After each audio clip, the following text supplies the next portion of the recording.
Never happy. You should be so proud of that. It's wonderful. It's wonderful. You can get on YouTube. I can get on YouTube, but it's about the only thing I can get on. But you can find Morricone's a symphonic recording of Morricone's Mission music on YouTube, which will. I mean, whenever I watch it, I finish in tears, absolute tears. It's extraordinary music, isn't it? It is. It Makes is. what we did look rather good. Yes. He compensated for all our mistakes. Thank you very, very much for being here. We've known each other a long time. We worked together on that epic film, but we actually met, Jeremy, in 1972. You were 24 years old. Really? Yes, and it's not in your Wikipedia. Where did we meet? The fact of our meeting isn't in your Wikipedia thing. But we met, you were doing Godspell. Ah. And did you come on stage and have a glass of wine with us? No, I came backstage afterwards trying to persuade David Essex, not you, to be in That'll Be the Day. Which you succeeded. And you took him away from us. And he and I remained friends. And he kept saying to me, you know, you got to come into this business. This business is really a lot of fun. And he tried getting me out of acting into the music. And I didn't follow. But you did him well. We did well. David was under contract to Binky Beaumont. Remember Binky Beaumont? I do remember. Binky Beaumont was the owner of a lot of theatres in London. And one of the more bizarre conversations I had, I was fairly young myself, was trying to make a deal to get David out of the play and into our film. And Binky Beaumont pretended at first he absolutely was no way that was going to happen. So I was ended up kind of in tears saying, but you don't understand, I've got a film starting in 3 weeks' time. This is the person going to star in it. In the end, he relented. But I thought that you took over the No, I didn't know. I played John the Baptist and Judas. I was the baddie. You were? Yeah. Funny how you get typecast so young. I know. But what's extraordinary is that you tried so hard to get David out into your film. When you were casting The Mission, you or somebody got in touch with me and said, you know, would I come and meet Roland Joffe, who was the director, and Bob De Niro. And I was doing a show in New York, and we met between a matinee and an evening show, and we worked on a scene a little bit, and it didn't go very well. And after about 45 minutes, I was making no communication with Robert De Niro, who was in his Stanislavski period. And since his character didn't talk or like the character I was supposed to be playing, it didn't talk or like me at all for 45 minutes. And after a bit, I said to Roland Joffe, who's sitting in the corner of the room, I said, Roland, I've got to go. I've got an evening show. So I left. And about 2 weeks later, we finished the play, and I went back to London. And I remember calling you and saying, David, have you cast this part? Because I knew that Gabriel, the Jesuit priest in the movie, was originally, when the film was originally intended to be made, which I think was about 12 years previously, that Cyril Cusack, my father-in-law, the great Irish actor, he was planned to play that role. But by the time the film got off the ground, David was very concerned that we needed a younger man who could cope with scorpion bites and falling down ravines and things, and that an older actor would be a bit of a liability. And so he was trying to cast younger. And I remember he wanted that you looked at Christopher Logue, the poet, didn't you? Yes. And Christopher went to Los Angeles and did a film test, and I believe burst into tears and was wonderful. But you still felt he was a bit old. And so anyway, I said to David on the phone, I said, back in London, I said, have you cast the role? He said, no, we haven't. I said, well, he said, why? He said, do you want to play it? I said, well, yeah, I think it's great, right? I'd love to. He said, well, does Roland know you want to play it? I said, I don't know. I suppose he assumed, I don't know. He said, well, give him a call. So I put the phone down on David, and I call up Roland, who's in Cartagena in Colombia, recceing, and I say, Roland, it's Jeremy, I'm in London. David told me I have to tell you that I want to play the role. He said, do you? I said, yes. He said, well, come on out then. And that was it. It's absolutely true. There's also a coda to this, which I would not normally tell, except he put it in his autobiography, so I can. I had a very, very awkward meeting in Blake's Hotel in London with Robert De Niro. where I tried to persuade him not to do the film. It's absolutely true. I thought he was wrong. No, incidentally, I was wrong, because he was very good indeed. But it was a very, very complicated conversation, because he said to me, no one's ever asked me, suggested to me I'm not the right person before. I said, well, I'm really sorry to be doing this. We'd already mentally cast Liam Neeson. And the reason Liam is in almost every scene in the film walking is we'd already made a contract with Liam, and thank God hadn't told him what part. So the studio stayed firm and insisted on Robert. But he in his autobiography, he says the only time in his life he's been sort of told by a producer that he thinks he's wrong. I caught the thing about it. But it's worth explaining why, actually. Yeah. I'd had a very, very good experience with the Killing Fields. And there's a thing, and it'd be very interesting, we've never discussed this before. It's a difficult thing for a producer. Films are organic. When they're working well, there's something beautiful about the machine that makes the films. When they're working badly, believe me, the opposite's the case. But when they're working well, it's wonderful. And as a producer and director and everything else, you've got 1,000 things in your mind.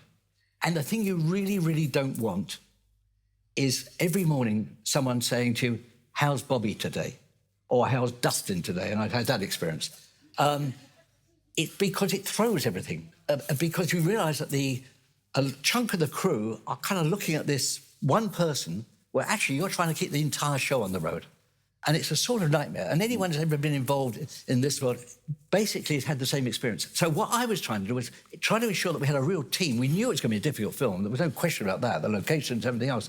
And in a sense, I suppose I was trying to save myself the burden, what I would call a misattention. As it was very good. He's terrific in the movie, and I was 100% wrong. Now, I think one of the reasons it was such a great movie is that you're a great producer. You enjoyed and were proud of that movie. How many movies have you made since then? Since then, 4. 4. How many of those do you feel went as well as The Mission in the shooting? None of them, and I think that's one of the reasons why I only made 4 more films, in truth. I think the Memphis Belle nearly was excellent. I know what we did wrong, and there's things wrong with it. But Memphis Belle, that's about the bombers in the Second World War. Yeah, that went well. War of the Buttons was a joy to make in Skibbereen because I was living at home, and that was a solid pleasure. Right. It really was. But The Mission was both. We knew this. We knew we were achieving something quite extraordinary. Yeah. We knew that. And they had all sorts of things. One person, just a sort of shout-out, because he was the most wonderful, wonderful man. Ray McAnally, you'll remember, is in it. I mean, a fantastic man. Who I'd worked with in Cal, and whose conversations with him over dinner about acting, about the process of acting, were a revelation to me, about the way actors approach parts and everything else. The problem was that Ray had a heart attack. We really wanted him in the movie, and we couldn't get him insured. And that's high-risk stuff.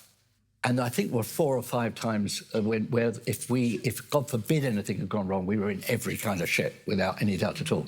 But what's interesting, you work really hard on scripts to create logic.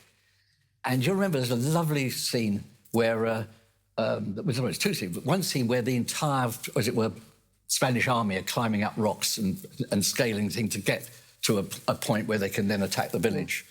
But another time, Ray comes sweeping down the river, being paddled along and waving to people and everything else. No one's ever said, well, hang on, how did he get down the river waving and smiling? And the rest of the time, they're supposed to be climbing up cliffs. But very simple reason. The insurance company would not, under any circumstances, on the entire movie, allow us... He was going to be hoisted up on a donkey. Forget it. That was not going to happen. So he ended up being paddled down the river. It's very difficult. I said to the guys one evening, Friday evening, I said, what are you doing for the weekend? They said, we're shooting. I said, what are you shooting? They said, we're shooting you climbing out the falls. I said, but I haven't been called. They said, no, we use a double. We use the Mountaineers. And I said, oh, no, that doesn't sound like what I'm in the business for. So they said, well, you can't insurance. I mean, you can't go up there. And I said, where's David this weekend? And they said, he's gone back to London to sort out some money problems or whatever. And I said, well, I mean, if he's not here, he won't worry. And so I said to them, you'll take care of me, won't you? And they did. And it meant that I was able to do not just the close-up, but the long-shot climb. I had mountaineers around the corner with sort of belay ropes and whatever, so that if I was to fall, I wouldn't plunge to my complete death. But it enabled me to do the climb, which they did in long shot. It was a rather extraordinary shot, because there was only one take, and there's a slight wobble on the camera, which you'd normally reshoot for, but we couldn't do that. So, but you see this little figure climbing up the side of the cliff, and then as I got to the top, I pulled myself over, I took off my safety harness, stood up and walked away. And you see the cameraman who thought, God, he survived. And he sort of zooms in, slightly wobbly, to see that it's me. And it's a great moment. He was not best pleased when he came back. Oh, I mean, honestly, over my dead body, he would have been allowed to do that. Yeah. But we did, he is an extraordinary producer. One of the problems when we moved the Indians to shoot from the southwest of Colombia, the Choco, up to where we were, we used a real tribe, and David went to some trouble to find a tribe who would not be upset or have their culture ruined by coming in contact with a modern film unit, and yet who had enough culture to actually bring something to the film. And he used this tribe, who were not Guarani, as supposed to be in the film, because they're now too civilized. But there's another tribe. What were they called? Wanana. The Wanana. That's right. And came up. We built them a village, actually rather nicer than their village down in the Choco, by the river. And all was fine. And I would go hunting with them and whatever. And it was tremendous until the river flooded. And we discovered that someone had built the latrines between the river and the village. So as the river flooded, the shit, quite honestly, hit the fan. And then we got a huge rat problem. David was going berserk about this, went into Bogota and talked to the government, said, listen, we've got to have, napalm strikes. Napalm strikes, and to get rid of the rats. And then, anyway, he went back to London, and when he came back from London, another trip, he said, what's the situation with the rats? And they said, cured. And he said, how do you mean cured? He said, well, we got in touch we talked to the villagers, and they said, get our witch doctor up, because we hadn't brought the whole tribe. We'd brought just about a third of it, I think. And the witch doctor was not among that third. So they sent a plane down for him, and they brought the witch doctor up, and he got rid of the rats. When David came back, he was absolutely delighted, of course, and he said, I must meet this man. So I want to know how I did it. So a meeting was arranged, done with an interpreter, and David said, how did you do it? He said, well, through an interpreter, he said, I got a sack of grain, put to the other side of the river, further down the river, and then I said to the rats, there's food over there. and they left. And David said, good God, that's fantastic. That's amazing. He said, you couldn't do anything about the mosquitoes, could you? And the witch doctor looked at him in a very old-fashioned look and said, don't be ridiculous. You can't talk to a mosquito. So, thank you. One of the very many stupid questions I've asked in my life, and I got the right answer. Thanks for that. Yes. Anyway, it was an adventure. We had an amazing adventure, and only when we got back. And I think what's lovely about that collage is the sheer number of setups and the sheer number of things we took on that could have gone, in hindsight, horribly wrong and didn't. And as I said, and that's a very good example of the fact that a unit that works well, a unit that believes in what you're doing and sees it as a challenge, is a fantastic thing. Filming is a beautiful thing. But it comes from the top. I mean, I think everything comes from the top. Whether it be the Prime Minister, or whether it be the head of the theatre, or the producer in charge of the film, or the person who's running the festival. I mean, it was like, Hugo and Viv, it's their spirit that makes this happen and makes it feel like it does, so welcoming and so normal and so charming. I think it...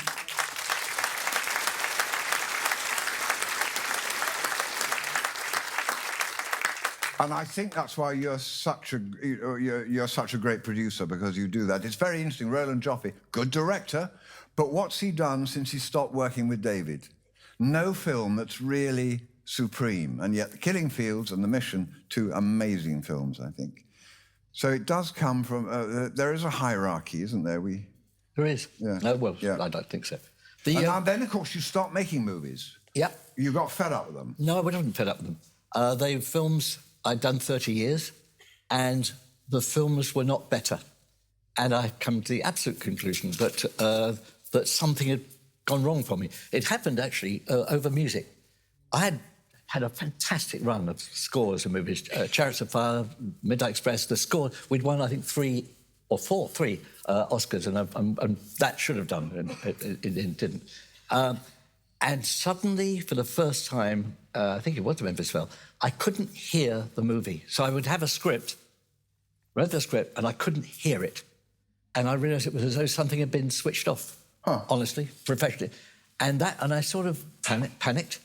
And at the same time, a long, boring story, I was invited to go to the House of Lords.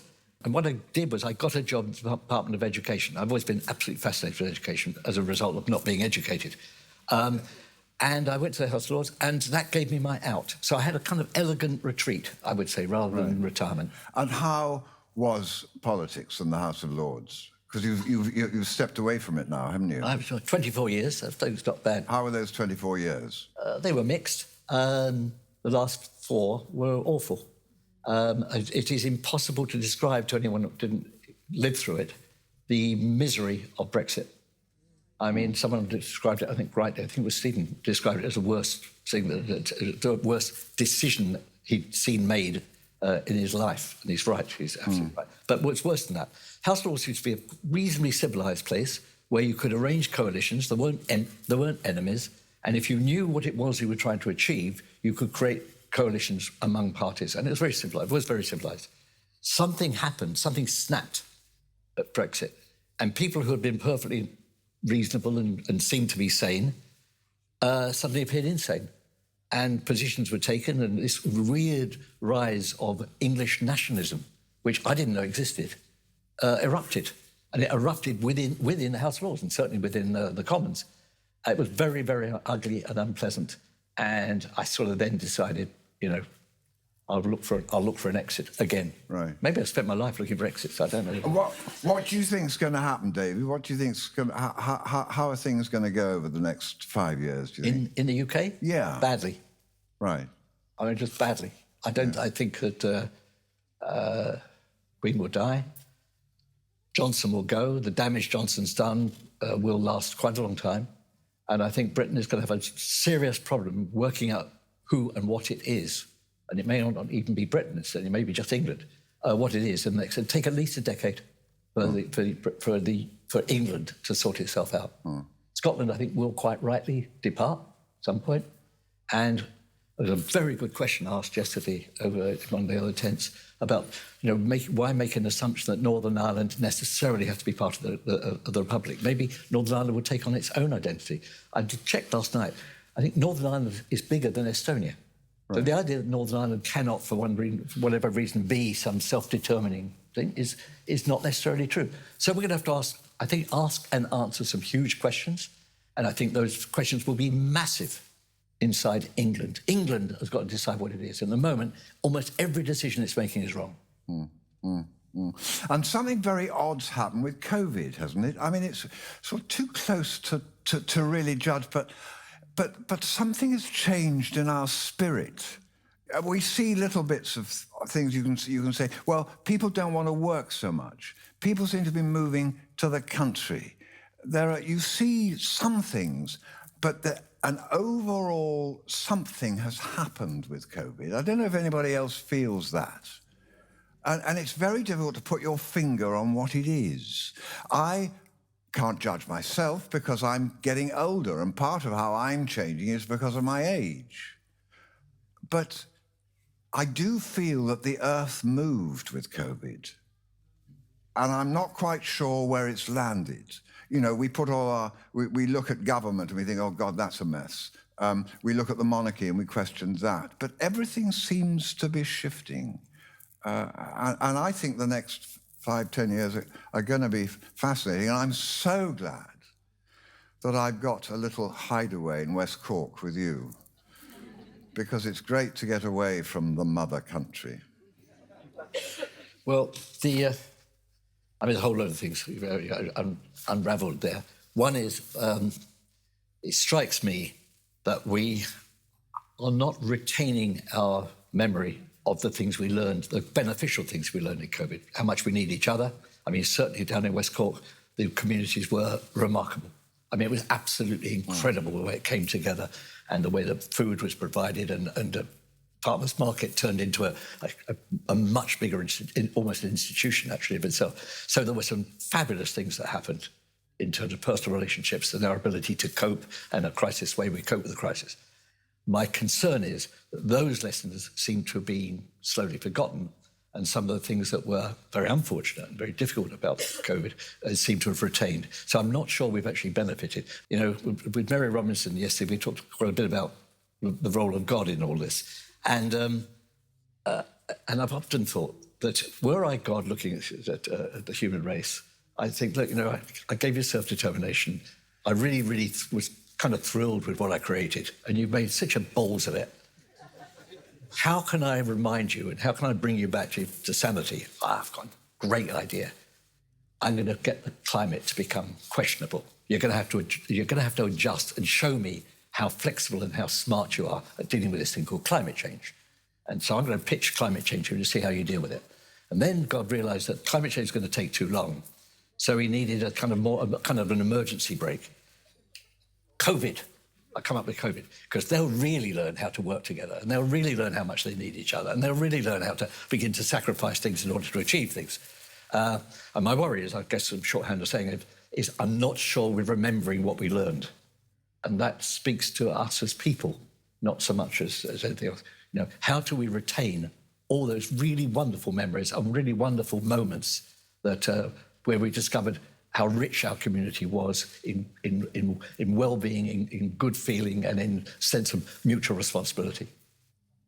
Well, I hope, yeah. I hope that we will remember that the mutual support that we had, and that what that the love basically that we gave to each other, that is finally the only hope. Yes. And we let others get on. I mean, I personally, I think that climate change, I think it's going to change. Yeah. And it's going to change until it gets really bad. And then we might start thinking about how are we going to adapt. We're never going to do anything otherwise. Who's going to start it? Industry doesn't want it. Government can't do anything about it. You know, our individual actions can make a tiny difference and make us feel better. But actually, it's going to happen. I have no doubt. And we will, as a globe, we will adapt as best we can. But how we cope with mass migration, the Lord only knows. Well, I've done several fairly pessimistic sessions. So I'm sorry. I'm left with a new hope. My hope is that someone out there is going to ask us a question.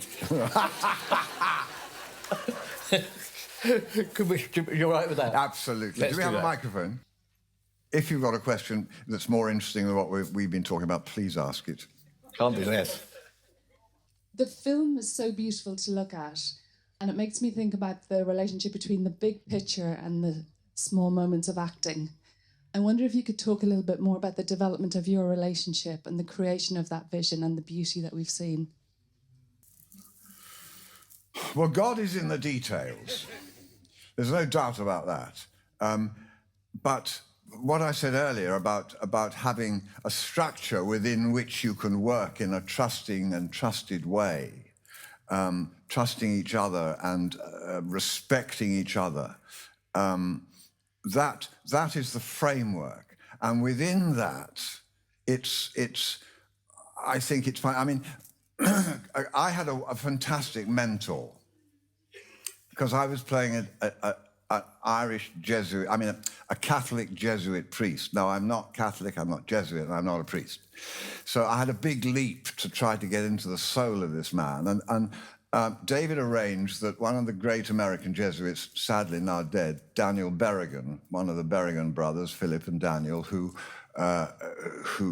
worked for swords into plowshares, and they would break into nuclear dumps and they'd daub red paint on the weaponry, and they'd get put in jail.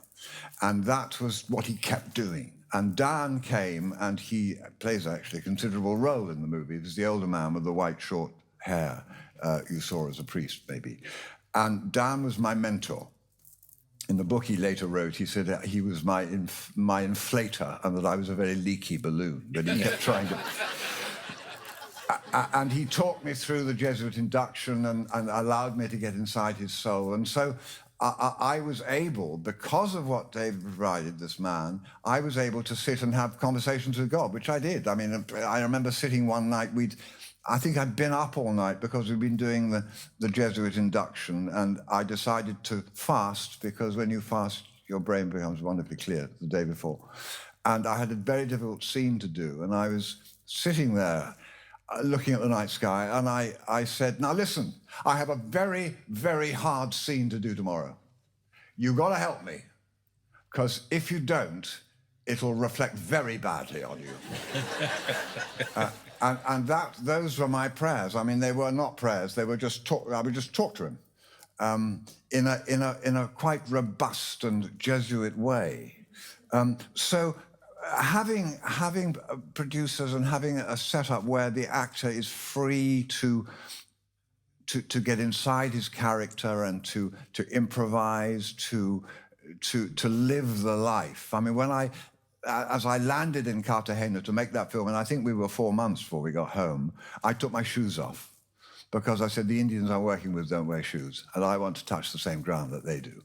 And so I was barefoot for all of that, which was great. I didn't tread on a scorpion, and I didn't have any problem. But it meant that I was grounded, and I was allowed by the unit to live the life that extraordinary man in the 18th century had lived. Those opportunities for actors are now very rare. We are perceived much more as we are what's the word? Cyboids. What, a cyborg? Cyboid. Well, some people are cyborgs, yes, but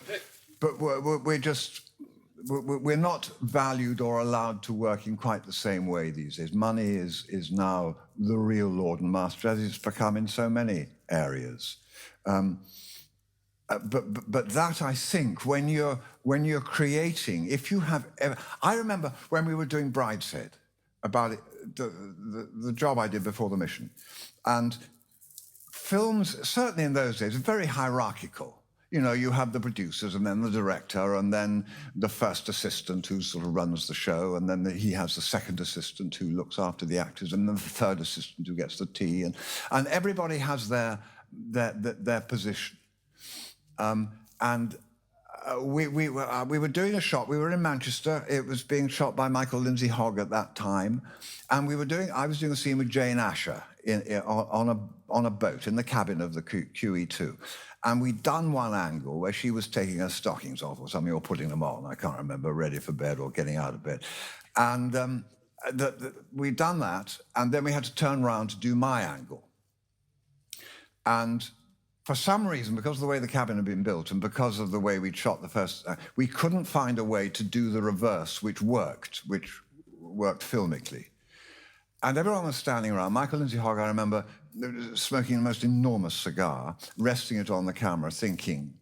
And we were all thinking, how can we do it? The cameraman was thinking, you know, who's very high up in the hierarchy.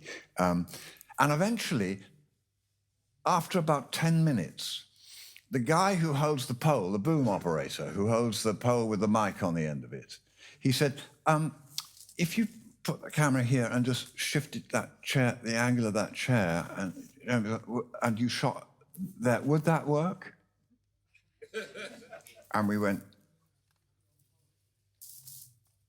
yep, that would work. And that taught me that if you get everybody working on on the same side, everybody's got great minds, everybody's got ways of... Get them working together, then you have that group strength. And that, I think, is how any organization should work, rather than people who are there, waiting to clock off, because there's no motivation. And I've always been, in most of my films, certainly all of yours, always lucky that the motivation for the smallest person is there, and then you do your best work. What you haven't mentioned is that boom operator was a young man named Steven Spielberg. Who used it as the basis for a career. Can I just ask a question another way? And it's something I'd like to talk about, because I've never talked about this in public. Getting films made is hard. You're asking people, sceptical people, to put up a significant amount of money for an idea you've had, or you and your colleagues have had. And I'm allied here, both the Mission and Chariots of Fire. Looking back at what happened in terms of getting Chariots of Fire made, it was a miracle, because at every single moment where it appeared there was utterly insuperable blockage, and there were many, something happened that got us through. I mean, I won't bore you with how many, but this constant things of even just getting to the bottom and making the film. And the night before we started shooting, we were in Edinburgh. The day before, it was a Sunday, and I'm not a churchgoer. And I went to church, because I actually knew that the film was well worth making if we could get it right. And I prayed, and I prayed not in a devout way. I just said, look, we've got an adventure here. I've got an adventure here. If we get this right, so very much like your conversation with Danny Berrigan, mentioning Danny, if we get this right, it can only do good. If you get it wrong, no one will ever come and say it. But and I prayed. And continually, again, weather, crisis, problems, not enough money, every single time we won. When we finished the film, the people who made it for, 20th Century Fox, didn't have a lot of faith in it, and tried to sell it directly to television, to a sports channel. And the guy who ran the sports channel saw it and didn't think very much of it and turned it down. As a result of which, it started to get screenings, it literally getting shown or in cinemas. And what's the most remarkable thing with Chariots, it used to open okay, and it built and built and built week on week on week.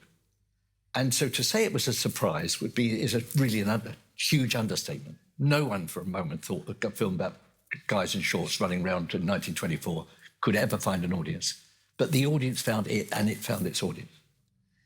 Similarly with the Mission, putting the Mission together, we had lots of bits of luck. Or put another way, we had amazing lack of bad luck, because we really did gamble several times. If you have faith, and if you believe that something up there knows what messages it wants to get out and the ways of getting it, then I have to believe, as I say, not a man of religion, I've got to believe that there is a force that is trying to encourage us to see and look at and absorb and respond to things of value. And I would say that Chariots of Fire, Cal, film I made, certainly The Mission, they had value and they had something to offer. And the wonderful thing is the audience found it. We didn't give, the audience found it. And I hope that doesn't sound either over profound or over anything. But I promise you, particularly in the case of Chariots should never have been made, and even when made, ought never have been shown to anyone other than one night on television. So it is its own miracle. And the Oscar was ludicrous. And yet it was the Oscar that made it possible to make The Mission.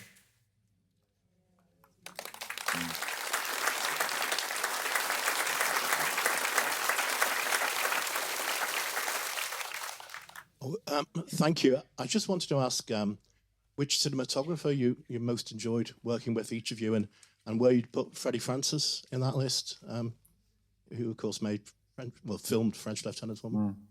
Well, Freddie, I loved. Freddie called me Gerald throughout the whole shoot. He never learnt my name, but I forgave him that. And he was wonderful. And went on to be a nice director also. Sadly, these questions about cinematographers' names or anybody's names put me into complete panic because I can't remember anybody's names. But I've worked with some wonderful cinematographers. David, I think, can remember names better. He's looking happy on the question. So I'll pass you on to him. 3 quick thoughts. Chris Menges won the Oscar for that, what we've just seen. He'd also won the Oscar previously for The Killing Fields. It's casting. You cast the right person. So the same, there's no one cameraman could do everything. Chris was a documentary filmmaker. And what we wanted for both The Killing Fields and The Mission, as a difference, was a documentary feel, certainly to the Killing Fields. And we teamed him up with a brilliant camera operator, Mike Roberts, a brilliant, maybe the greatest camera operator. And the combination of Chris's documentary style, or documentary instincts, and Mike Roberts' elegance as an operator, that's what worked wonderfully well on those 2 movies. On the other hand, I worked several times with another wonderful cameraman, David Watkin. David was a very, very different type of cinematographer and quite experimental. So, for example, the slow motion material in Chariots of Fire was created because David invented a way of doing it, literally, as a cinematographer. So it really is, it's the who of it. Then you've given me the opportunity to make one other point, which is try to get across to young filmmakers, the teamwork that's required of them. I worked with a wonderful cinematographer on Stardust called Dennis Lewison. I worked with him more than once. And here's a really lovely little vignette, because it is a vignette.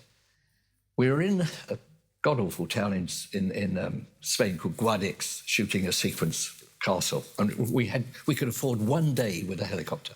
We got the helicopter down to a particular shot. And everything's ready, and Dennis gets up and gets into the helicopter, and off he goes with the cameras. A tiny helicopter is all we could afford. Off he goes. He goes down. And he's only been up for about 5 minutes, and he comes down again. What's wrong? He said, I'm really, really sorry. I'm very embarrassed. I've got to go to the loo. So, all right, fine. And so we stand around, and he sort of vanishes into the water cabin and everything else, but his whole team don't go with him. And he comes out not that long later, and he says, I'm very embarrassed, I'm very, very sorry. Takes off again, does the thing, gets the shot. Weeks later, I found out that actually what had happened is his young camera assistant had misloaded the camera. And he hadn't told us. Now, God knows what he would have said to the camera assistant. But the fact that he understood that to keep his unit together, he had to take that. I've always thought it's a really lovely example of how units work when they work well. These guys live and die for each other. And that's a wonderful thing. We talked yesterday briefly about male bonding, male friendship. That's a wonderful thing to have seen. And I literally got a slide of both the clip and of Dennis when I'm talking to students. And I said, if you're not prepared to do that, find another way of earning a living.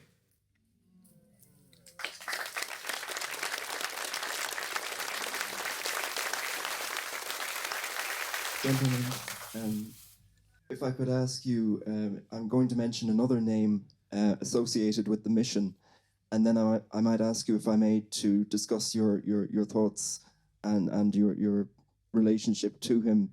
That name is of course Robert Bolt, and I might ask you both to discuss your memories of his work on the project and your recollections of dealing with him. He was a close friend. I spoke at his funeral. He was a wonderful man, a kind of...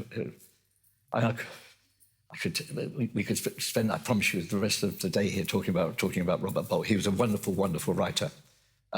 He'd worked, as you know, for years on Man for All Seasons, years, and had an extraordinary reputation and relationship, very, very close relationship with David Lean. But he was an amazingly moral man. Just to give an example, when they were about to shoot Lawrence, Robert had gone off on the Aldermaston March and been an anti-nuclear march and been arrested and refused to pay or let anyone else pay his bail. So he was put in jail in Reading jail, same place as Oscar Wilde, Reading jail. And the producer, this is these are producers and producers, sorry. Sam Spiegel got to an unbelievable panic. He really needed Robert to finish this script and get out and everything. So having begged him and cajoled him over this, he went in the end went down to Reading Jones to see Robert. He said, Robert, I absolutely understand why you're here, and I admire your principles. And of course, they're absolutely right. He said, but of course, I've got a problem. I'm now going to have to fire 5,000 Egyptian extras, and I feel terrible about it. And I wonder if you'd maybe write a little note for me that I could use to explain why they... Robert was out of prison so fast his feet couldn't touch the ground. He was absolutely fantastic, and it was really worth it. I did another film with him a good number of years later, after he'd had his stroke, called Without Warning, and this was a film about the man who'd shot Reagan, and this man Jim Brady had taken the bullet for Braden, and as a result was very, very badly disabled, but disabled in a not dissimilar way as the stroke had disabled Robert. So I had this wizard idea that wouldn't it be great to get Robert to write about what it's like to be trapped inside your body? And with difficulty, he wrote the script. It's a good script. He wrote a script. We went to Washington. We were invited to meet, to see Brady. And of course, it's all been pre-planned. We didn't know. We suddenly get a thing, well, as we're in Washington with Mr. Brady, would we like to meet the president? So, really?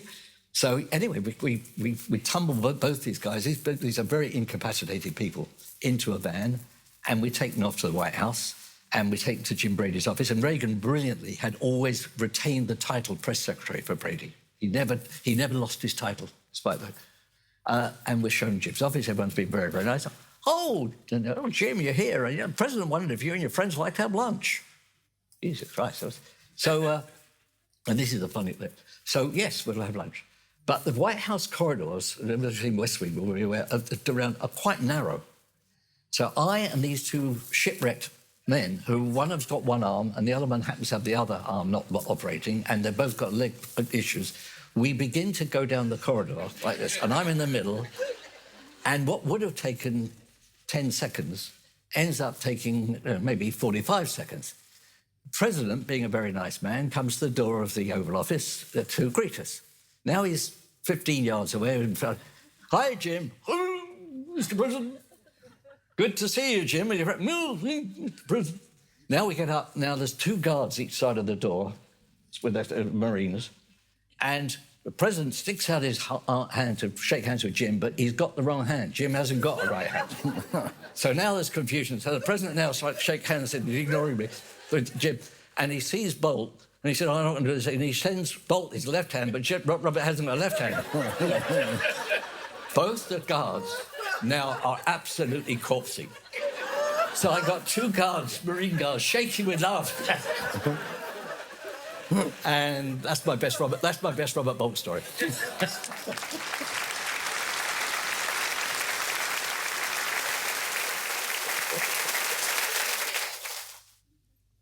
I was just wondering what you thought the future of film is as cinema rather than just content.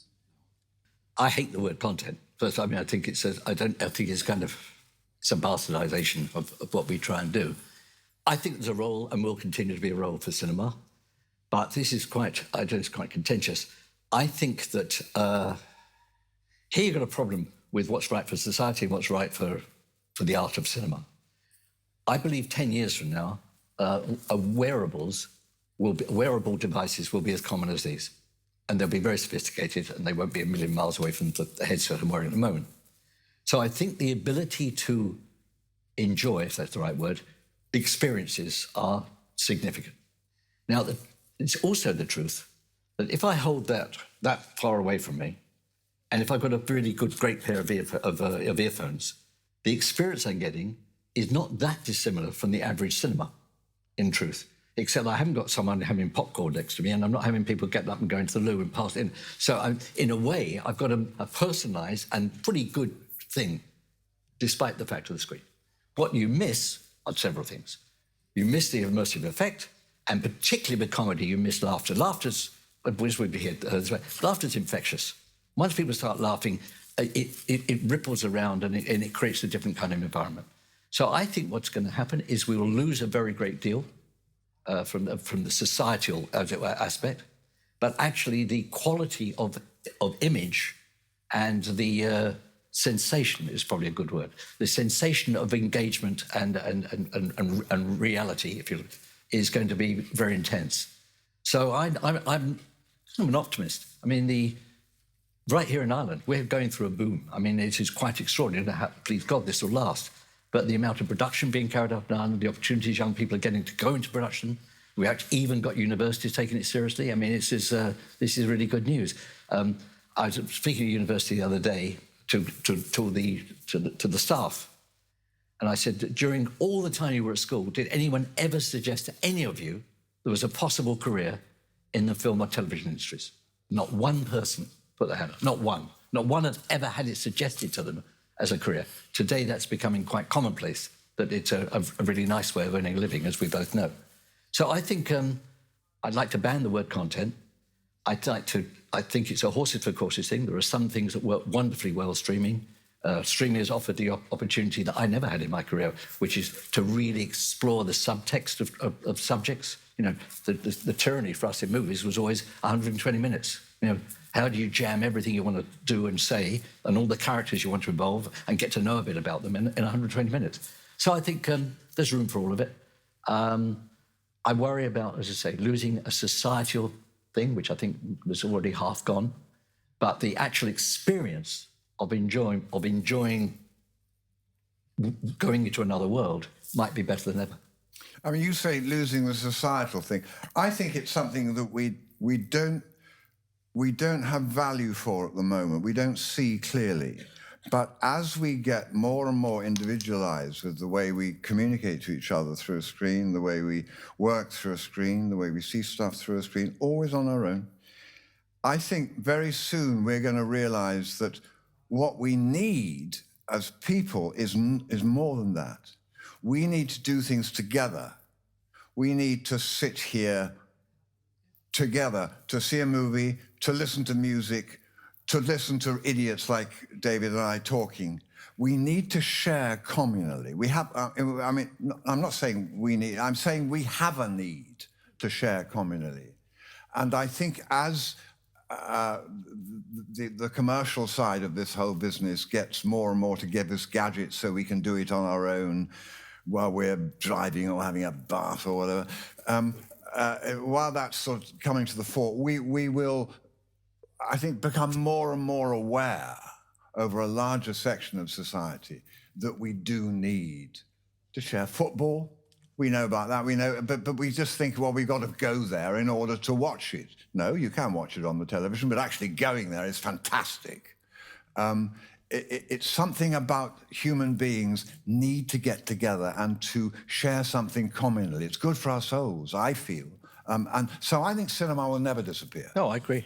But how much will just depend on how life changes. I personally find this individual viewing of life and communication heartbreakingly sterile.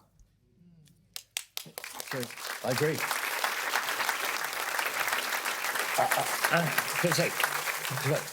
I absolutely agree. The problem is, it is also, we're talking about hope a lot this morning, it is also important that young people think there is a medium worth going into, and that somehow if cinema dies, there's no medium there. I lost my oldest friend 2 years ago, Alan Parker, and so I speak at too many funerals, but we're talking about something that Alan was a great admirer of Ken Loach, and rightly. And Alan several times asked Ken Loach how he did X or how he did Y. And Ken, remarkably wisely, once said, you know the problem, Alan? You're always asking me the wrong question. It isn't how, it's why. Why? And the reason people should be making film and television episodes is asking questions. It's the why, not the how.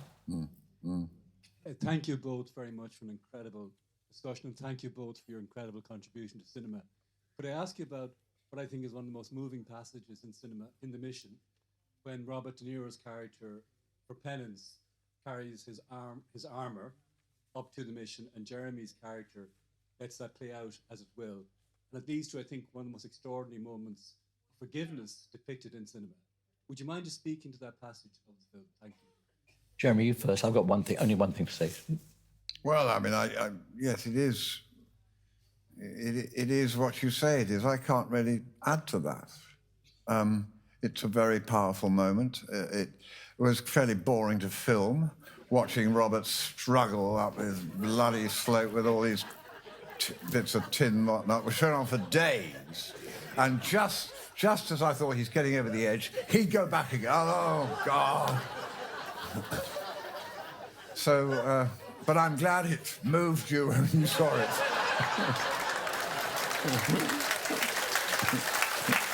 And what it played magnificently to was all of Robert Stanislavski instincts. You know, he was able to major on pain. I would say there's one very, very important thing that we did was the length of time the shot with Robert and Jeremy at the end was held. It was held for a long time. And I think we were brave because, in a sense, it's the length of their embrace and the length of the shot on Robert's face that give you that moment of forgiveness. That was a very brave cinema. As a Roland said, very brave. And then in the cutting room to still hold it. That was bold, and I think it works. It's been great. Thank you very much for that. Yeah, thanks for coming.